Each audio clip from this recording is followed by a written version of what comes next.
சென்னை அடுத்த பூந்தமல்லியில் ராட்வீலர் நாய் கடித்து குதறியதில் கட்டுமான ஊழியரின் மூக்கு துண்டான சம்பவம் அதிர்ச்சியை ஏற்படுத்தியுள்ளது. பராமரித்து வந்தவரையே வளர்ப்பு நாய் கொடூரமாக தாக்கியதன் பின்னணி என்ன?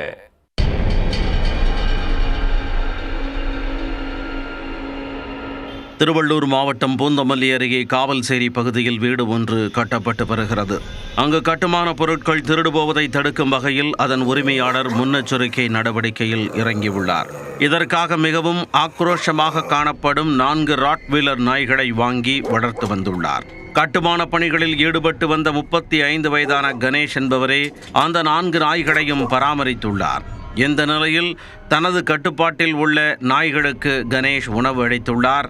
அப்போது அதில் ஒரு நாய் மட்டும் திடீரென கணேஷின் மீது ஆக்ரோஷமாக பாய்ந்துள்ளது. உடனே அதன் பிடியில் இருந்து விடுபட அவர் போராடி உள்ளார்.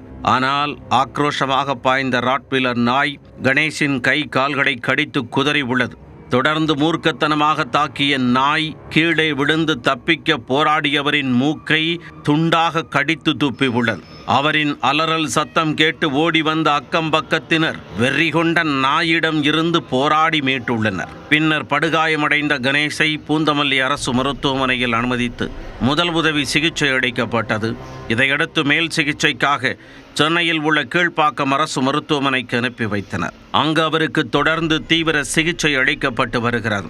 இந்த சம்பவம் குறித்து வெள்ளவேடு காவல் நிலைய போலீசார் விசாரணை மேற்கொண்டு வருகின்றனர். மற்ற வகை நாய்களை விட சற்று மூர்க்கத்தனமாக காணப்படும் ராட்வீலரை வளர்ப்பதற்கு சில கட்டுப்பாடுகள் விதிக்கப்பட்டுள்ளன.